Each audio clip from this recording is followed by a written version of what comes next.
नमस्कार। मुद्दे की बात में आपका स्वागत है। मैं हूं मनोज मनु। आमदनी अठन्नी और खर्चा रुपया, ये मुहावरा तो आपने सुना होगा। ये मुहावरा इसलिए क्योंकि देश के 21 राज्यों की अर्थव्यवस्था की स्थिति कमोवेश ऐसी है।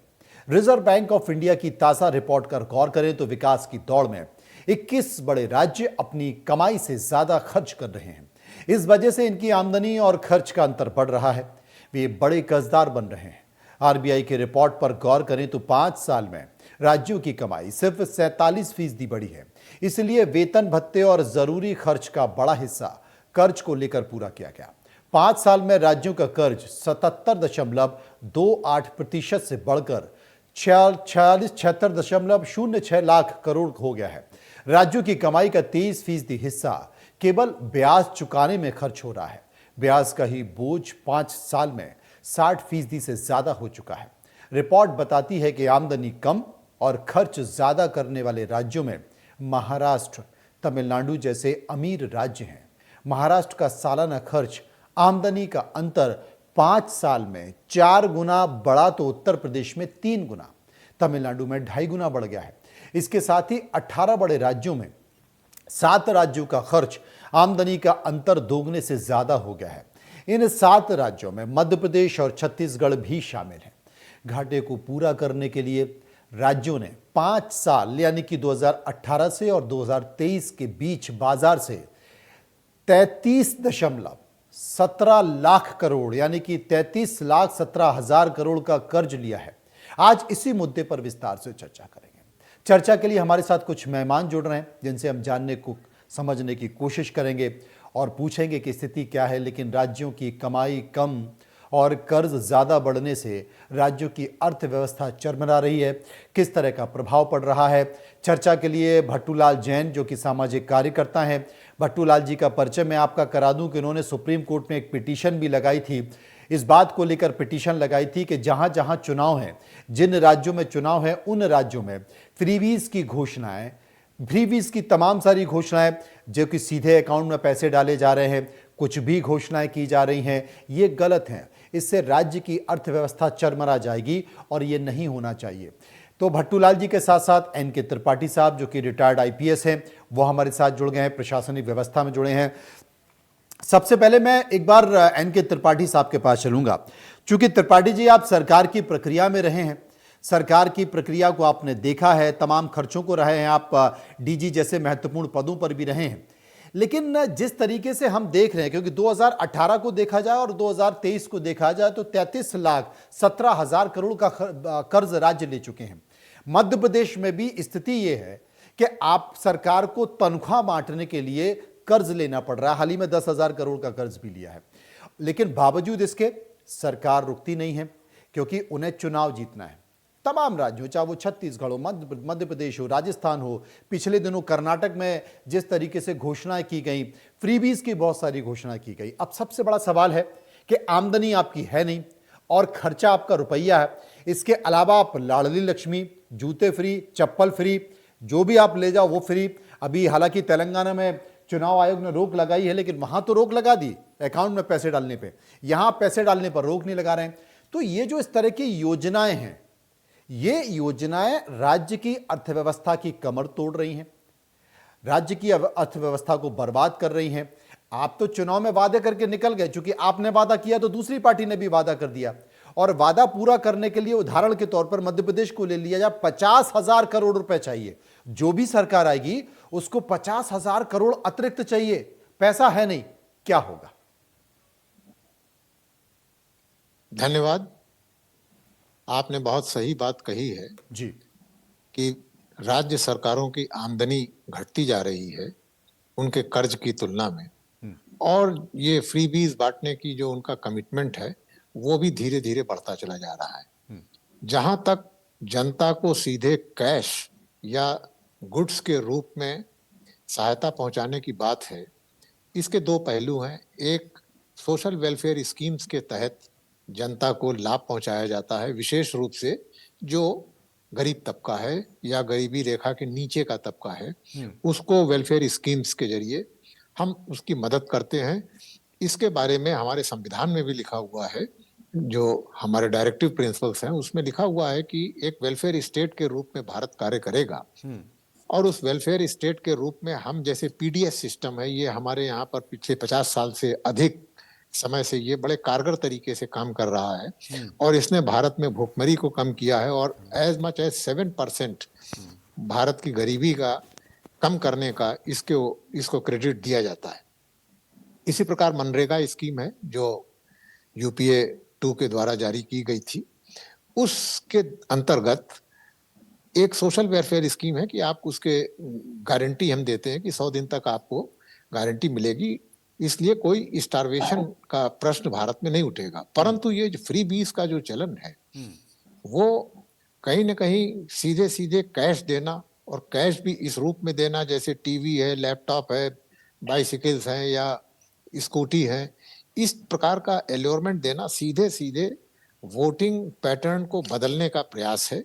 और हालांकि वेलफेयर स्कीम्स में और फ्रीबीज में बहुत कम डिफरेंस है, बड़ा मुश्किल है ये बताना कि ये फ्रीडीज है, फ्रीबी है या ये वेलफेयर स्कीम है, लेकिन आम मतदाता बड़े आसानी से समझ सकता है। फ्री बीज का सबसे बड़ा नुकसान ये है कि हम शासन पर डिपेंडेंट हो जाते हैं, और ज्यादा से ज्यादा हम उससे लेना चाहते हैं, और एक तरह की नीलामी होने लगती है पॉलिटिकल पार्टीज के बीच में। दूसरा पहलू आपने बताया कि राज्य सरकारों की आमदनी कम है और वो कर्ज लेते जा रहे हैं। कर्ज लेने के लिए भी आरबीआई के गाइडलाइंस हैं, वो गाइडलाइन भी इतनी ऊंची है कि वहां तक कर्ज लेने की जो लिमिट है राज्य सरकारों की वो भी बहुत ज्यादा है। तो अब आरबीआई को बहुत गंभीरता से सोचकर उनके कर्ज की जो स्थिति है उसको कम करना चाहिए। तीसरा, भारत के जो राज्य हैं वो बहुत तेजी से आपस में बटे हुए हैं। जहां दक्षिण भारत और पश्चिमी भारत बड़े तेजी से आर्थिक गति कर रहा है, वहीं हमारा उत्तर प्रदेश, बिहार, मध्य प्रदेश, छत्तीसगढ़, झारखंड इत्यादि बहुत बॉटम में चले गए हैं। तो वहां की फ्री बीज से तुलना हम यहाँ से नहीं कर सकते हैं। अगर कर्नाटक में कांग्रेस ने कोई घोषणा की है तो वो उसकी पुनरावृत्ति छत्तीसगढ़ और मध्य प्रदेश में नहीं कर सकती है, लेकिन फिर भी अपनी औकात से ज्यादा उन्होंने यहाँ पे घोषणाएं की हैं, और निश्चित रूप से हमारा बजट जो है वो अस्त व्यस्त हो जाएगा। निश्चित रूप से अस्त व्यस्त हो जाएगा। बहुत विस्तार से आपने समझाने की कोशिश की। हमारे साथ भट्टू लाल जी हैं। भट्टू लाल जी, जो खर्च है, खर्च आय का अंतर 5 साल में 274% बढ़ा है। मेरे पास एक आंकड़ा है, राज्य महाराष्ट्र 2023 में 79,558 और 2018 में यह था 23,961। मैं बात मध्य प्रदेश की कर लेता हूं। 2023 में पहुंच गया है 52,511 और 2018 में था ये 22,445, यानी कि 131% जो है बढ़त हुई है। इसके अलावा छत्तीसगढ़ में आ जाते हैं। 2023 में ये पहुंच गया तो 14,600 और अब 2018 में था ये 6,810, यानी कि 114.4%। बहुत सारे राज्य हैं। राजस्थान भी ले लेते हैं क्योंकि वहां भी चुनाव है। राजस्थान में 2023 में पहुंच गया ये 58,212 और 2018 में था ये 25,342, यानी कि करीब करीब डबल का अंतर है। जहां पर चुनाव है डबल का अंतर है, यानी कि 2018 में चुनाव हुए और 2023 में यह स्थिति आ गई है। और ऐसे में राज्यों के पास अब पैसा विकास का है नहीं है। आपने भी चिंता व्यक्त की और आप इस चिंता को व्यक्त करते हुए सुप्रीम कोर्ट पहुंचे। अगर इस पर गौर नहीं किया, क्योंकि आपने बहुत गंभीरता से अध्ययन किया है, आप ही की पिटीशन पर सुप्रीम कोर्ट ने चुनाव आयोग को, मध्य प्रदेश को, राजस्थान को नोटिस भी इशू किया है। और अगर यह बताइए कि चीजों पर अगर गौर नहीं किया तो क्या होगा? हाँ, नमस्कार जी।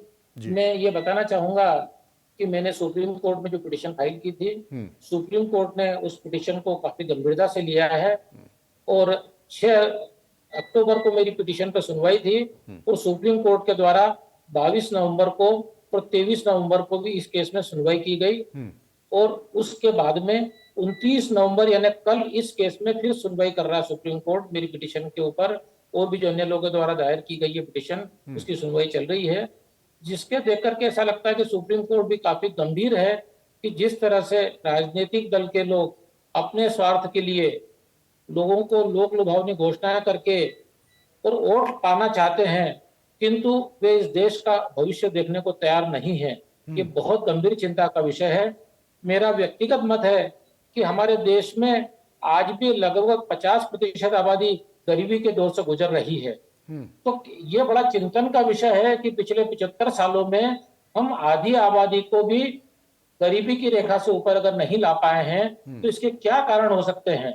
हम लोग यदि चाहते हैं कि ये गरीबी दूर हो तो उनके हाथों में काम दें, उनको बेहतर शिक्षा दें और उनको इतनी अच्छी सुविधाएं दें कि वो एक अच्छे इंसान बन सके, जिससे देश का श्रम का उपयोग होगा, देश की आर्थिक वृद्धि भी होगी और उन लोगों का जीवन स्तर भी उठेगा।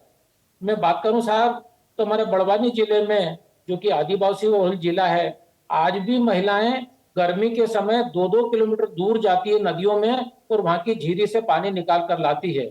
मुझे बताइए कि देश के 75 वर्ष की आबादी के बाद भी पीने का पानी अगर हमारे आदिवासी भाई को उपलब्ध अगर नहीं है तो इसके लिए कौन जिम्मेदार है। मैं सीधे तरीके से मानता हूं कि इसके लिए पॉलिटिकल लीडर वो किसी भी पार्टी के हों, उन्होंने उनकी बेसिक समस्याएं नहीं समझी, केवल वोट पाने के लिए लोक लुभावने वायदे किए, उनको किस तरह से तात्कालिक लाभ दें और वोट कबाड़ लें। निश्चित रूप से ये देश के लिए बहुत घातक व्यवस्था है।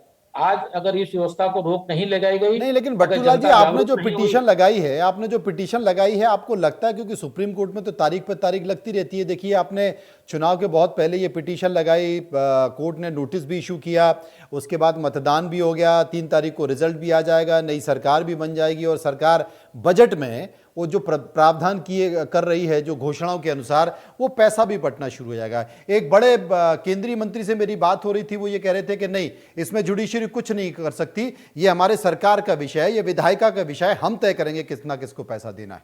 तो आपको लगता है कोई उम्मीद है कि फ्रीबीज पर रोक लगेगी? मेरा ये कहना है साहब कि जिस भी मंत्री ने आपसे ये बात कही है, उनसे अगला सवाल ये पूछा जाना चाहिए कि आप जो घोषणाएं कर देते हैं और जो अभी आप बोल रहे हैं कि हम सब इसको लागू करेंगे, ये पैसा लाएंगे कहां से आप? ये तो बताना चाहिए ना। ये तो किसी भी राजनीतिक दल के नेता की जिम्मेदारी होती है। आज हमारे मध्य प्रदेश की हालत अगर हम देखें तो मध्य प्रदेश शासन के ऊपर सन 2020 में 220 लाख करोड़ का कर्जा था। 2022 में 283 लाख में पहुंच गया और 2023 के 31 मार्च तक यह कर्जा पहुंचकर 3.31 लाख करोड़ पहुंच गया। और अगर वर्तमान की हम बात करें तो आज ये कर्जा 300,85,000 करोड़ तक पहुंच चुका है, जबकि मध्य प्रदेश शासन का बजट ही 300,14,000 करोड़ का है। तो आज अगर पूरे बजट की राशि भी हम कर्ज में चुका दें तो भी 20% देनदारी हमारी बचती है। तो सवाल यह है कि आप घोषणाएं खूब करें, खूब लोगों को दें, हमारी कोई आपत्ति नहीं है, पर सोर्स तो आपको बताना होगा ना कि आप ये लागू कैसे करेंगे। आखिर आपके पास आमदनी है नहीं। आज सरकार क्या कर रही है? टैक्स लगाने के लिए केवल आम जनता को मार रही है। मध्य प्रदेश की बात करें, राजस्थान की बात करें, कई राज्यों में आज पेट्रोल डीजल के ऊपर वेट की दरें इतनी ज्यादा कर दी गई है जिसका प्रभाव एक छोटे से लेकर बड़े व्यक्ति तक पड़ता है। उससे ये महंगाई आपने बढ़ती सही है। कहा भट्टूलाल जी, क्योंकि पैसा तो तो नहीं सरकार है। के पास है नहीं और सरकार को पैसा चाहिए तो वो टैक्स लगा देगी। एक देश एक टैक्स की बात हुई, लेकिन आज भी कई तरह के टैक्स लग रहे हैं और सबसे बड़ी सवाल है जो टैक्स देने वाला आदमी है, जो इनकम टैक्स रिटर्न फाइल कर रहा है, वो सबसे ज्यादा बोझिल है इस पूरे मामले को लेकर। और सत्ता में जो व्यक्ति बैठा है, जो फ्रीबीज की घोषणाएं कर रहा है, वो तो अपना जब तक सरकार में है तब तक घोषणाएं कर रहा है, उसके बाद झोला उठा के निकल जाएगा।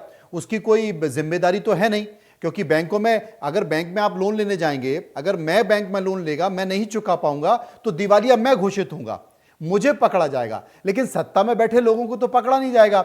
एक आदमी सत्ता से चला गया, वो झोला उठा के निकल लिया, दूसरा आया, उसकी जिम्मेदारी हो गई। बहुत अच्छी बात त्रिपाठी साहब आपने कही थी कि वेलफेयर की योजनाएं, सामाजिक सरोकार की तमाम सारी योजनाएं होनी भी चाहिए, क्योंकि इस देश में वीकर सेक्शन है, दलित है, पिछड़े हैं, गरीब हैं, उनके लिए सरकार को काम करना चाहिए और सरकार करती रही है। लेकिन दुर्भाग्य इस बात का है, जैसा कि भट्टूलाल जी बोल रहे थे, कि आजादी के 70 साल से ज्यादा हो चुके हैं, कई बजट खत्म हो चुका है, बहुत सारी सामाजिक सरोकार की योजना है, लेकिन गरीब कम नहीं होते, गरीबी कम नहीं होती है। और आज भी विरोधाभास देखिए योजनाओं का। पीडीएस की एक स्कीम है जो गरीबों के लिए थी, लेकिन आज आजादी के 70 साल बाद गरीबों की संख्या 80 करोड़ हो चुकी है। 80 करोड़ इसलिए हो चुकी है 125 करोड़ के देश में, क्योंकि सरकार जो अन्नश्री योजना दे रही है वो गरीबों को ही दे रही है। 5 किलो चावल, 5 किलो गेहूं। तो 80 करोड़ अगर हमारे देश में वो गरीब हैं जिनके पास खाने को अन्न नहीं है, तो इससे बड़े हास्यास्पद स्थिति और क्या हो सकती है।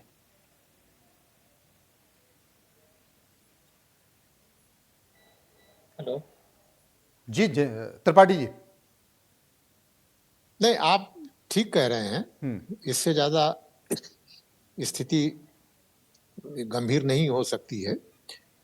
वेलफेयर मेजर्स जो है केवल भारत में नहीं है, विश्व के प्रत्येक देश में, गरीब से लेके अमेरिका और यूरोप तक में किसी न किसी रूप में वेलफेयर स्कीम्स हैं। वेलफेयर स्कीम और फ्री बीज का सबसे बड़ा डिफरेंस ये है कि जहां वेलफेयर स्कीम्स लॉन्ग टर्म के लिए हैं, ये फ्री बीज केवल शॉर्ट टर्म के लिए हैं और वोट ओरिएंटेड है।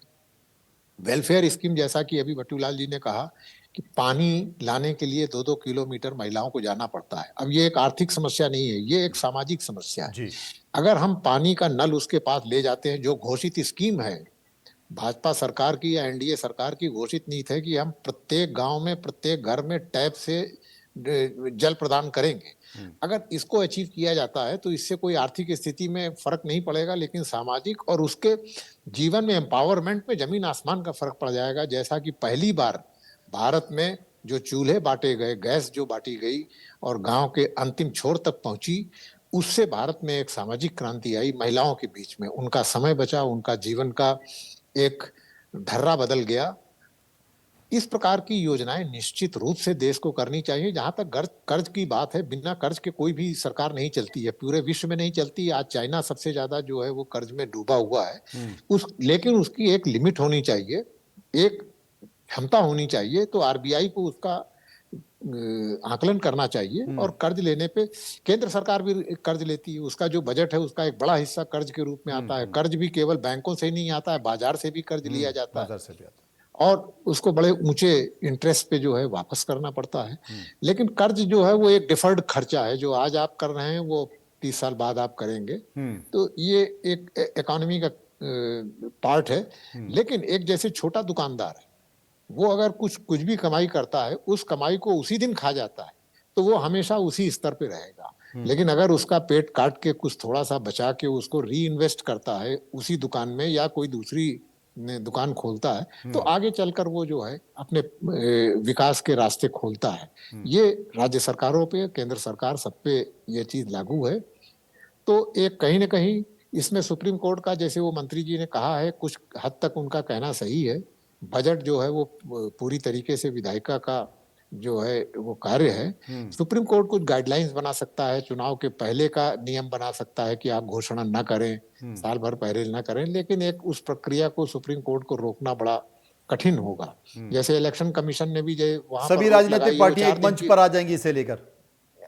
यस, लेकिन जब ये सारी राजनीतिक पार्टियां एक दूसरे का जब देखेंगी खोखलापन की, वो आपने घोषणा की वो पूरा नहीं कर, खास तौर से उत्तर भारत की जितनी भी सरकारें हैं सब गरीब सरकारें हैं। यहाँ तक कि पंजाब भी बड़ा नीचे चला गया है, जो भारत में सबसे ऊपर माना जाता था आजादी के समय, आज वो एक मिडिल लेवल पे आ गया है।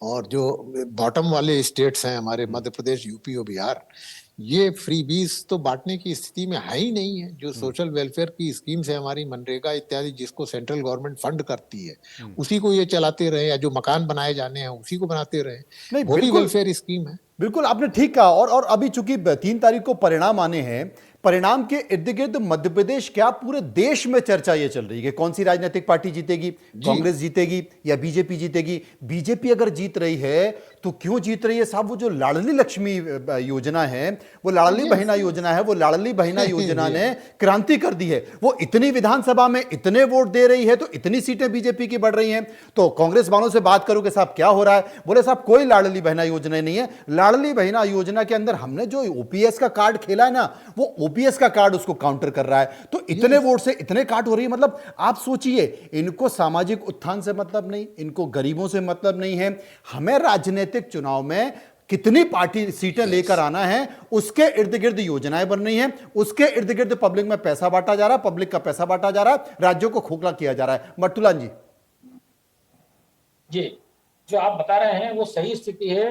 राजनीतिक दल के लोग केवल इस सीमा तक सोचते हैं कि हमको फायदा कैसे होगा, लेकिन आज देश का प्रत्येक नागरिक इस बात को लेकर चिंतित है कि हमारे को जो मूलभूत सुविधाएं हैं वो नहीं मिल पा रही है। आज हमारे मध्य प्रदेश की बात करें हम, तो कई अस्पताल ऐसे हैं जहाँ डॉक्टर नहीं है, कई स्कूल ऐसी है जहाँ एक भी टीचर पढ़ाने वाला नहीं है।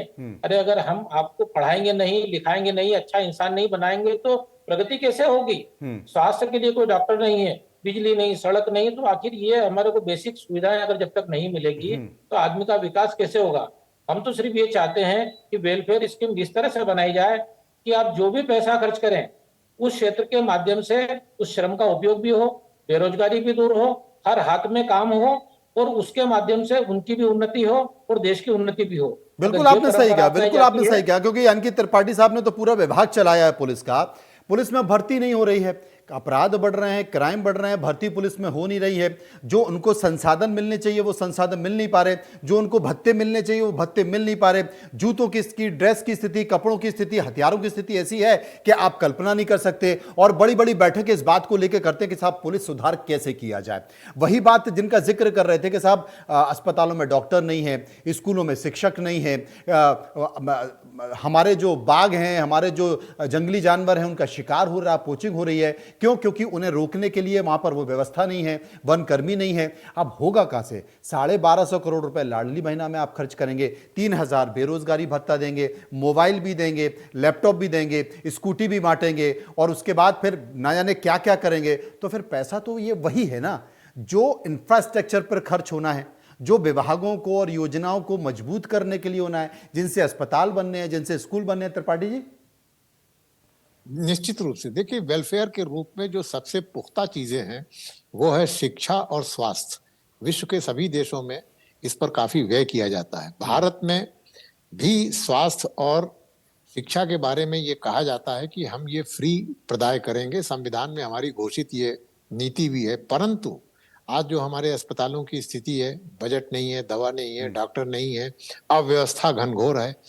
हमारी जो प्राइमरी एजुकेशन है उसकी स्थिति बिल्कुल सबको ज्ञात है। शिक्षक जाते ही नहीं है, जाते हैं तो पढ़ाते नहीं है। एक पेड़ के नीचे मैंने 4 क्लास एक साथ लगते बैतूल के आदिवासी क्षेत्र में देखा और उसमें पूरी कक्षा में एक भी बच्चा अपना नाम तक नहीं लिख सका। 1 से लेकर 4थी क्लास तक के बच्चे में एक भी बच्चा अपना नाम नहीं लिख सका। तो इस प्रकार की हम शिक्षा व्यवस्था और स्वास्थ्य व्यवस्था दे रहे हैं, उसको हम मजबूत करें तो देश आगे। ये भी एक इन्वेस्टमेंट है, ये मानव संसाधन में इन्वेस्टमेंट है। अगर हम ये करेंगे तो देश अपने आप चहुमुखी विकास की ओर जाएगा। समय आ गया है क्योंकि ये फ्रीबीज बांटते बांटते ये पार्टीज भी थक जाएंगी और एक समय इनको ये समझ में आ जाएगा कि ये टैक्टिक्स बहुत ज्यादा नहीं चलेगी। वैसे भी 15-20 साल से हम देख रहे हैं, खासतौर से दिल्ली की सरकार ने आते ही जैसे कहा हम बिजली फ्री देंगे, हम पानी फ्री देंगे, और एक क्षेत्र विशेष में उनका वोट बैंक स्थापित हो गया है। और वो देख के दूसरी भी पार्टियों को ये लालच लगती है कि हम भी वोट बैंक अपना बढ़ाएं। लेकिन मट्टूलाल जी ने जिस प्रकार से एक राष्ट्रीय बहस उठा दी है सुप्रीम कोर्ट के माध्यम से, वो बधाई के पात्र हैं। और निश्चित रूप से सभी राजनीतिक दल इस पे सोच विचार भविष्य में करेंगे क्योंकि उनकी भी एक सीमाएं हैं, उनको भी एक अच्छा सुशासन देना है। अगर वो फ्रीबीज के साथ साथ सुशासन नहीं दे पाए तो जनता उनको भी बर्दाश्त नहीं करेगी, उनको भी बर्दाश्त नहीं कर पाएगी, इसलिए सोचना होगा। खैर बहुत ज्यादा समय नहीं है, मुझे लगता है इन फ्रीबीज की जो घोषणा हुई है उस घोषणा में 3 तारीख को संकेत क्या आएंगे, उन्हीं संकेतों के जरिए हम समझने की कोशिश करेंगे कि आखिर जनता क्या सोचती है और देश को किस चीज की जरूरत है। शुक्रिया हम करेंगे मट्टूलाल जी का, शुक्रिया हम करेंगे अंकित त्रिपाठी साहब का, जिन्होंने विस्तार से यह समझाने की कोशिश की कि आखिर प्रदेशों की स्थिति क्या है, सरकार को क्या सोचना चाहिए, लोगों की जरूरतें क्या है, इंफ्रास्ट्रक्चर क्यों जरूरी है और फ्रीबीज अगर नहीं होनी चाहिए तो क्यों नहीं होनी चाहिए। सामाजिक सरोकार की योजना जरूरी है, गरीबों के बारे में सोचना चाहिए, दलितों के बारे में, पीड़ितों के बारे में, जो अंतिम व्यक्ति है उसके बारे में सोचना चाहिए। लेकिन इतना ना सोचा जाए कि आपके राज्य की अर्थव्यवस्था ही चल जाए, आपके स्कूलों में टीचर ना हो, आपके स्कूलों में स्कूल की बिल्डिंग ना हो, आपके अस्पतालों में डॉक्टर ना हो, आपकी सड़कें फिर टूटी हो जाएं, आपके पुल का निर्माण ना हो और आपके प्रदेश का इंफ्रास्ट्रक्चर बर्बाद हो जाए। इस पर विचार करिएगा, सोचिएगा। फिलहाल मुद्दे की बात में इतना ही, चलते रहिए इंडिया न्यूज के साथ। नमस्कार।